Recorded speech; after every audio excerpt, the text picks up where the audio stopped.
इस वीडियो में मैं आपसे बात करूंगा, जैसा कि आप सभी को मालूम है आरपीएससी द्वारा एसआई टेलीकॉम का भी एग्ज़ाम पेपर सेकंड है वो भी आज आयोजित किया गया है। दोनों पेपर यानी कि पेपर फर्स्ट जो हिंदी का हुआ था और पेपर सेकंड जो जीके का और साइंस का हुआ था, तो दोनों पेपर की पीडीएफ आपको हमारे टेलीग्राम चैनल पर देखने को मिलेगी, जिसका लिंक नीचे डिस्क्रिप्शन में दिया हुआ। अगर अभी तक आपने ज्वाइन नहीं किया तो आप जाके ज्वाइन कर सकते हो। बाकी वीडियो पसंद आए तो वीडियो को लाइक कीजिए, चैनल जरूर सब्सक्राइब कीजिए, क्योंकि जब ऑफिशियली आंसर की जारी होती है तो आपको उस यूट्यूब चैनल पर ऑफिशियली आंसर की के अकॉर्डिंग उसकी पेपर सॉल्यूशन भी करवाई जाती है, चाहे आरएसएस बोर्ड की भी कोई भर्ती हो या आरपीएससी कोई, ताकि आगामी एग्जाम चाहे आपका कोई भी हो और उसके लिए अगर आपको पीवाईक्यू के क्वेश्चन देखने हैं और बोर्ड और आयोग द्वारा जारी की गई आंसर की के अकॉर्डिंग, तो आप हमारे यूट्यूब चैनल पर देख सकते हैं। तो चलिए आज के वीडियो में तो मैं बात करने जा रहा हूँ, आज जो पेपर जीके का हुआ था उसमें पूछे गए क्वेश्चन के बारे में चर्चा करता हूँ। क्वेश्चन नंबर फर्स्ट है आपके सामने स्क्रीन पर। भारत और यूनाइटेड किंगडम ने व्यापक आर्थिक और व्यापार समझौते पर जुलाई 2025 में हस्ताक्षर किए। इस समझौते के बाद समुद्री उत्पादों, वस्त्र, चमड़ा, प्रसंस्कृत खाद्य पदार्थों पर टैरिफ है वो 70% तक से घटकर कितना रह जाएगा। आपके पास ऑप्शन है 50, 0, 35, 15। तो इसमें आपका जो करेक्ट आंसर है वो हो जाएगा भारत और यूनाइटेड किंगडम ने व्यापक आर्थिक और व्यापार समझौते पर जुलाई 2025 में हस्ताक्षर किए। इस समझौते के बाद समुद्री उत्पादों, वस्त्र, चमड़ा, प्रसंस्कृत खाद्य पदार्थों पर जो टैरिफ है वो 70% तक से घटकर 0 रह जाएगा, यानी कि बी आपका करेक्ट आंसर हो जाएगा। अगला क्वेश्चन है आपके सामने।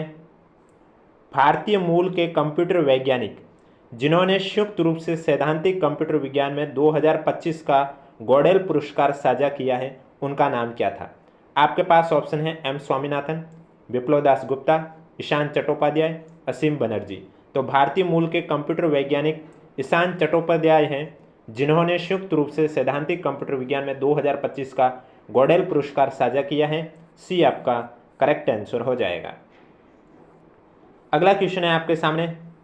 केंद्रीय मंत्रिमंडल ने अगस्त 2025 में भारत सेमीकंडक्टर मिशन के अंतर्गत 4 सेमीकंडक्टर परियोजनाओं को स्वीकृति दी है। ये परियोजनाएं किन राज्यों में स्थापित की जाएगी। उड़ीसा, कर्नाटक, तेलंगाना, आंध्र प्रदेश, गोवा, कर्नाटक, पंजाब, हरियाणा, तमिलनाडु, उड़ीसा, पंजाब, आंध्र प्रदेश। तो इसमें आपका जो करेक्ट आंसर है वो हो जाएगा केंद्रीय मंत्रिमंडल ने अगस्त 2025 में भारत सेमीकंडक्टर मिशन के अंतर्गत 4 सेमीकंडक्टर परियोजनाओं को स्वीकृति दी है। वे 4 परियोजनाएं हैं आपके उड़ीसा, पंजाब और आंध्र प्रदेश, इन 3 राज्यों में स्थापित की जाएगी, यानी कि डी आपका करेक्ट आंसर हो जाएगा। वीडियो पसंद आ रहा है तो एक बार वीडियो को लाइक कर लीजिए, चैनल भी जरूर सब्सक्राइब कर लीजिए। एक क्वेश्चन आपसे पूछा गया था कि निम्नलिखित मेलों को ग्रेगोरियन कैलेंडर के अनुसार काल क्रमानुसार व्यवस्थित करना है। ऊंट उत्सव बीकानेर, ग्रीष्म उत्सव माउंट आबू, पुष्कर मेला और महावीर जी का मेला। तो इनमें से आपको मालूम है पुष्कर मेला कार्तिक में लगता है, यानी कि अक्टूबर नवंबर में लगता है, जो कि आपके सबसे लास्ट में आएगा। तो इससे ही आप देख सकते थे। तो इसमें सबसे पहले मनाया जाता है ऊंट महोत्सव, ऊंट उत्सव बीकानेर में। उसके बाद आपका आता है महावीर जी का मेला, फिर ग्रीष्म उत्सव आता है माउंट आबू में, और उसके बाद पुष्कर मेला, यानी कि पहला, चौथा, दूसरा, तीसरा, डी आपका करेक्ट आंसर हो जाएगा। अगला क्वेश्चन है आपके सामने। 2047 तक विकसित भारत का दर्जा प्राप्त करने के लिए विकसित भारत 2047 पहल 4 स्तंभों पर निर्मित है। ये 4 स्तंभ कौन कौन से हैं। आपके पास ऑप्शन है ज्ञान, अन्नदाता, नारी शक्ति और युवा, या गरीब युवा, अन्नदाता और नारी शक्ति, या कृषक युवा, पूंजी और तकनीक, या कृषक, पूंजी, तकनीक और महिलाएं। तो 2047 तक विकसित भारत का दर्जा प्राप्त करने के लिए विकसित भारत 2047 पहल 4 स्तंभों पर निर्मित थी। ये 4 स्तंभ है आपके गरीब, युवा, अन्नदाता और नारी शक्ति, यानी कि बी आपका करेक्ट आंसर हो जाएगा। और अगर आपने भी पेपर में ये गलती कर दी तो आपका भी रिजल्ट अयोग्य हो जाएगा, यानी कि अगर आपने भी ओमआर शीट में 10 से ज़्यादा ऐसे क्वेश्चन है जिसमें एक भी गोला गहरा नहीं किया है तो आपका भी रिजल्ट अयोग्य कर दिया जाएगा। क्योंकि आपको रूल मालूम है पेपर में नेगेटिव तो होती है, लेकिन अगर आप किसी क्वेश्चन में गोला नहीं भरोगे तो आपका भी क्वेश्चन का एक तिहाई भाग काट लिया जाता है। और ऐसे अगर आपके क्वेश्चन नंबर के 10% से ज़्यादा क्वेश्चन में गोले नहीं भरोगे तो आपका भी रिजल्ट अयोग्य हो जाएगा। यानी कि आज दोनों पेपर में मिलाकर तो दोनों पेपर के अलग अलग देखना होता है। जैसे कि पेपर फर्स्ट हुआ तो उसमें 100 क्वेश्चन थे, तो उसमें के 100 के 10% 10 क्वेश्चन हुए, तो 10 से ज़्यादा ऐसे क्वेश्चन नहीं होने चाहिए जिसमें आपने गोले ना भरा हो। और पेपर सेकंड में भी यही सेम रूल है कि 10% से ज़्यादा नहीं होने चाहिए जिसमें आपने गोले ना भरा हो, अन्यथा आपका रिजल्ट अयोग्य कर दिया जाएगा। अगला क्वेश्चन है आपके सामने, राजस्थान के निम्न में से किस जिले में रीको ने मेडटेक मेडिकल डिवाइसेस पार्क है वो विकसित किया है? उदयपुर, जोधपुर, जयपुर, अजमेर। तो इसमें आपका राइट आंसर हो जाएगा राजस्थान के जोधपुर जिले में रीको ने मेडटेक मेडिकल डिवाइसेस पार्क विकसित किया है। बी आपका करेक्ट आंसर हो जाएगा। अगला क्वेश्चन है आपके सामने, निम्नलिखित में से कौन सा भारत का पहला पेपरलेस बजट था?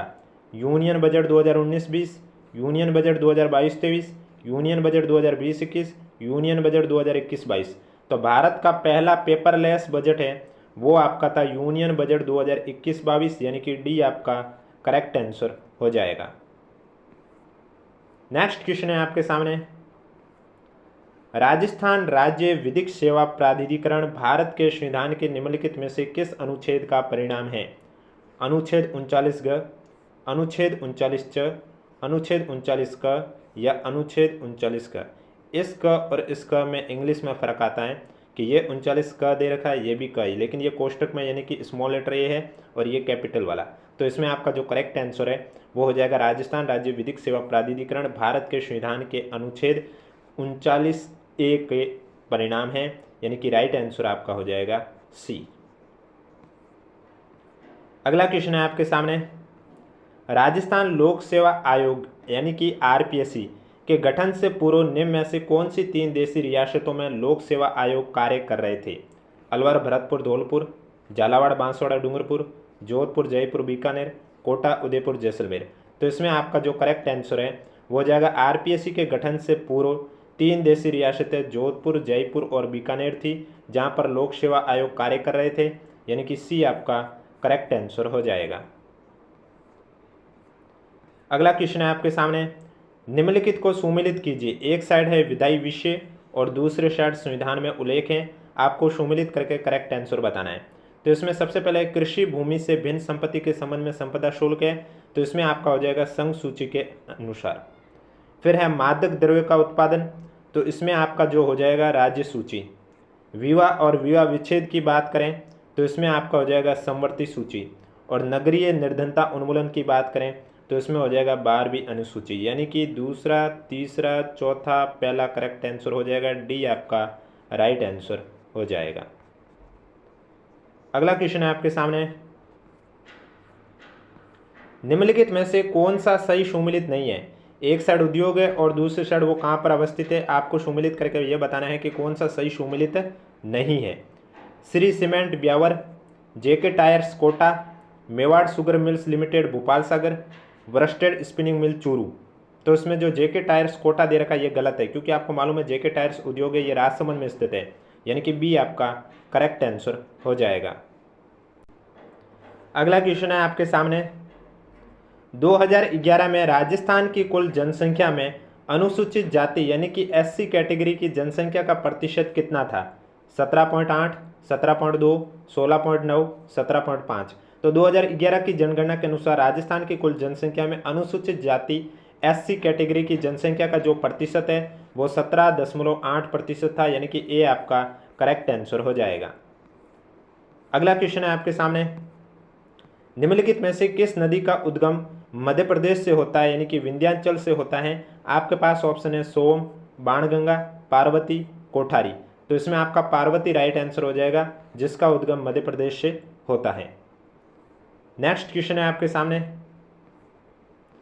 भारत में निम्नलिखित में से कौन सा दामोदर घाटी कोयला क्षेत्र नहीं है? करनपुरा, उमरिया, बोकारो, गिरिडीह। तो उमरिया है ये आपके दामोदर घाटी कोयला क्षेत्र नहीं है, बी आपका राइट आंसर हो जाएगा। बाकी बोकारो, करनपुरा और गिरिडीह है ये आपके दामोदर घाटी कोयला क्षेत्र ही है, तो इसमें आपका राइट आंसर हो जाएगा बी। अगला क्वेश्चन है आपके सामने, निम्नलिखित में से कौन सा सुमेलित नहीं है? एक साइड कागज मिल के अंदर है और दूसरे साइड राज्य दे रखा है। राजमुंद्री आंध्र प्रदेश, बल्लारपुर महाराष्ट्र, न्याटी पश्चिम बंगाल, ब्रजराजनगर बिहार। तो इसमें राजमुंद्री आंध्र प्रदेश सही है, बल्लारपुर महाराष्ट्र भी सही है, न्याटी पश्चिम बंगाल भी सही है, लेकिन ब्रजराजनगर बिहार ये गलत है। तो डी आपका करेक्ट आंसर हो जाएगा, जो कि सुमिलित नहीं है। अगला क्वेश्चन है आपके सामने, निम्नलिखित दरों में से कौन से पश्चिम से लेकर पूर्व की ओर से सही व्यवस्थित हैं?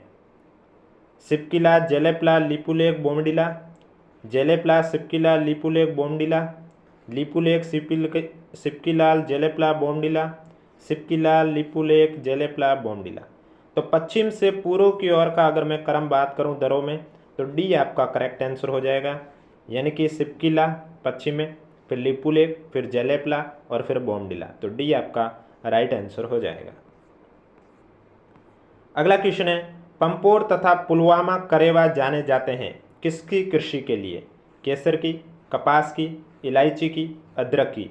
तो पंपोर और पुलवामा करेवा है ये आपके केसर की कृषि हेतु जाने जाते हैं। ये आपका करेक्ट आंसर हो जाएगा। अगला क्वेश्चन है आपके सामने, निम्नलिखित में से कौन सा सुमिलित नहीं है? महासागरीय जलमार्ग एक साइड है और दूसरी साइड बंदरगाह अवस्थित हैं। तो इसमें कौन सा सुमिलित नहीं है? दक्षिणी अटलांटिक मोंटेविडियो, पार प्रशांत मनीला, उत्तर अटलांटिक लिस्बन, स्वेज नहर डाकर।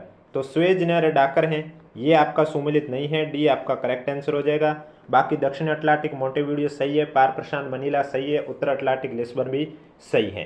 वीडियो पसंद आ रहा है तो एक बार वीडियो को लाइक कर लीजिए, चैनल भी जरूर सब्सक्राइब कर लीजिए और पेपर की पीडीएफ आपको हमारे टेलीग्राम चैनल पर देखने को मिलेगी, जिसका लिंक नीचे डिस्क्रिप्शन में दिया हुआ है। बंबई को राज्य पुनर्गठन आयोग द्वारा 1960 में किन दो भागों में विभाजित किया गया? महाराष्ट्र आंध्र प्रदेश, बंबई गोवा, बंबई गुजरात, महाराष्ट्र गुजरात। तो बंबई को राज्य पुनर्गठन आयोग द्वारा 1960 में दो भागों में बांटा गया था। किसे? बंबई को। तो वो दो भाग कौन कौन से थे? एक तो आपका था महाराष्ट्र और दूसरा आपका था गुजरात। महाराष्ट्र और गुजरात, यानी कि डी आपका राइट आंसर हो जाएगा। अगला क्वेश्चन है आपके सामने, बंबई को ये हो चुका है। नमक सत्याग्रह 1930 का नेतृत्व गांधी जी की गिरफ्तारी के बाद किसके द्वारा किया गया? राजगोपालाचारी, मदन मोहन मालवीय, अब्बास तेबजी, सरदार वल्लभ भाई पटेल। तो नमक सत्याग्रह कब हुआ? 1930 में। तो इसका जो नेतृत्व है वो गांधी जी की गिरफ्तारी के बाद किया गया है, वो अब्बास तेबजी द्वारा किया गया था। सी आपका करेक्ट आंसर हो जाएगा। अगला क्वेश्चन है आपके सामने, निम्नलिखित में से कौन सा हिंदू धर्म ग्रंथों में वर्णित 3 ऋणों में सम्मिलित नहीं है? पितृ ऋण, ऋषि ऋण, देव ऋण, मातृ ऋण। तो हिंदू धर्म ग्रंथ में 3 ऋण हैं, आपको मालूम होंगे, जिसमें से एक ऋण है पितृ, एक है ऋषि और एक है देव ऋण। तो यहाँ पर जो मातृ ऋण दे रखा है ये आपका ऋण नहीं है, तो डी आपका करेक्ट आंसर हो जाएगा। अगला क्वेश्चन है आपके सामने, निम्नलिखित में से कौन सा युग में सही सुमिलित नहीं है? यहाँ पर सबसे पहले दे रखा है एक साइड लोक नृत्य और दूसरे साइड उनसे संबंधित वर्ग और जाति, जैसे फड़ नृत्य कालबेलिया, चक्री नृत्य कंजर, तेराताली नृत्य कामड़ जाति, अग्नि नृत्य जसनाती संप्रदाय। तो आपको मालूम है अग्नि नृत्य जसनाती संप्रदाय का ये सही है। तेराताली नृत्य भी कामड़ जाति द्वारा किया जाता है, चक्री नृत्य भी कंजर जाति द्वारा किया जाता है, लेकिन फड़ नृत्य कालबेलिया दे रखा जो कि गलत है। अब आपको कमेंट बॉक्स में बताना है कि फड़ लोक नृत्य है ये किसके द्वारा किया जाता है। अगला क्वेश्चन है, निम्नलिखित में से पछेवड़ा संबंधित किससे है? स्त्री परिधान से, लोकगीत, पुरुष परिधान से, आभूषण। तो पछेवड़ा है ये राजस्थान में आपके स्त्री परिधान से संबंधित है, ये आपका करेक्ट आंसर हो जाएगा। अगला क्वेश्चन है आपके सामने, समुद्र प्रदक्षिणा तीनों सेनाओं का पहला महिला जल यात्रा नौकायन अभियान है। इस अभियान का नेतृत्व किसके द्वारा किया गया? अनुजा वरुड़कर के द्वारा, आरवी जयदेव द्वारा, पी राजू द्वारा, विभा सिंह द्वारा। तो समुद्र प्रदक्षिणा तीनों सेनाओं का पहला महिला जल यात्रा नौकायन अभियान है। इस अभियान का नेतृत्व अनुजा वरुड़कर द्वारा किया गया है, ये आपका करेक्ट आंसर हो जाएगा। नेक्स्ट क्वेश्चन है आपके सामने, अगला क्वेश्चन है आपके सामने, प्रधानमंत्री जीवन योजना किससे संबंधित है? आपके पास ऑप्शन है चिकित्सा पद्धति से, वनीकरण से, पोषण से या जैव ईंधन से। तो प्रधानमंत्री जीवन योजना है ये आपके जैव ईंधन से संबंधित है, यानी कि डी आपका करेक्ट आंसर हो जाएगा। अगला क्वेश्चन है, निम्नलिखित में से कौन सा राजस्थान का चौथा बाघ अभ्यारण्य और एक पारिस्थितिकी गलियारा है? आपके पास ऑप्शन है सज्जनगढ़ वन्यजीव अभ्यारण्य, Ramgarh Vishdhari tiger reserve, Mukundra hills tiger reserve, Dholpur Karauli tiger reserve. तो राजस्थान का चौथा बाघ अभ्यारण्य है यह आपके रामगढ़ विषधारी टाइगर रिजर्व है, यानी कि बी आपका राइट आंसर हो जाएगा। अगला क्वेश्चन है, राजस्थान राज्य के लिए पीएम सूक्ष्म खाद्य प्रसंस्करण उद्यम योजना, जिसे शॉर्ट में कहा जाता है पीएमएफएमई योजना, का समरूपण के तहत एक जिला एक उत्पाद दृष्टिकोण के अंतर्गत चिन्हित कॉलम फर्स्ट में दिए गए जिलों को कॉलम सेकंड में दिए गए उत्पादों से सम्मिलित कीजिए। यानी कि आपको यहाँ दो कॉलम दे रखे हैं, कॉलम फर्स्ट में जिले हैं, कॉलम सेकंड में आपको उत्पाद दे रखे हैं, आपको सम्मिलित करके करेक्ट आंसर बताना है। तो जालौर जिले के लिए कौन सा उत्पाद है? एक जालौर जिले के लिए आपका कौन सा उत्पाद है? एक जिला एक उत्पाद के दृष्टिकोण से, तो इसमें आपका राइट आंसर हो जाएगा इसबगोल, पहले का हो जाएगा पांचवा। इसके बाद दे रखा पाली, पाली के लिए हो जाएगा दूध आधारित उत्पाद यानी कि चौथा। फिर दे रखा है करौली, करौली में आपका हो जाएगा तिल यानी कि पहला। फिर दे रखा है सिरोई, सिरोई में आपका हो जाएगा सौंफ यानी कि तीसरा। और फिर लास्ट दे रखा है धौलपुर में हो जाएगा आलू आधारित उत्पाद यानी कि दूसरा। तो पांचवा, चौथा, पहला, तीसरा, दूसरा, करेक्ट आंसर आपका जो है वो ए आपका राइट आंसर हो जाएगा। पेपर की पीडीएफ आपको हमारे टेलीग्राम चैनल पर देखने को मिलेगी, जिसका लिंक नीचे डिस्क्रिप्शन में दिया हुआ है। अगला क्वेश्चन है, उपग्रह के उद्देश्यों के संबंध में स्तंभ फर्स्ट और स्तंभ सेकंड का मिलान कीजिए और सही विकल्प का चयन करना है। स्तंभ फर्स्ट में संचार उपग्रह दे रखे हैं, स्तंभ सेकंड में उनका उद्देश्य दे रखा है। जैसे कि आप देख सकते हैं GSAT N2, GSAT 24 और CMS01 दे रखा है और दूसरे साइड उनका उद्देश्य दे रखा है। तो GSAT N2 की बात करें तो इसका उद्देश्य होता है संपूर्ण भारत में ब्रॉडबैंड और उड़ान के दौरान कनेक्टिविटी प्रदान करने के लिए, यानी कि इसका हो जाएगा दूसरा। फिर GSAT 24 की बात करें तो इसका हो जाएगा DTH अनुप्रयोग आवश्यकताओं की पूर्ति करने के लिए GSAT 24 का प्रयोग किया जाता है यानी कि पहला। और फिर दे रखा CMS01, इसका उपयोग विस्तारित C बैंड में सेवा प्रदान करने के लिए किया जाता है यानी कि तीसरा। तो करेक्ट आंसर है वो आपका हो जाएगा दूसरा, पहला, तीसरा। दूसरा, पहला, तीसरा यानी कि बी आपका राइट आंसर हो जाएगा। नेक्स्ट क्वेश्चन, अगला क्वेश्चन है आपके सामने,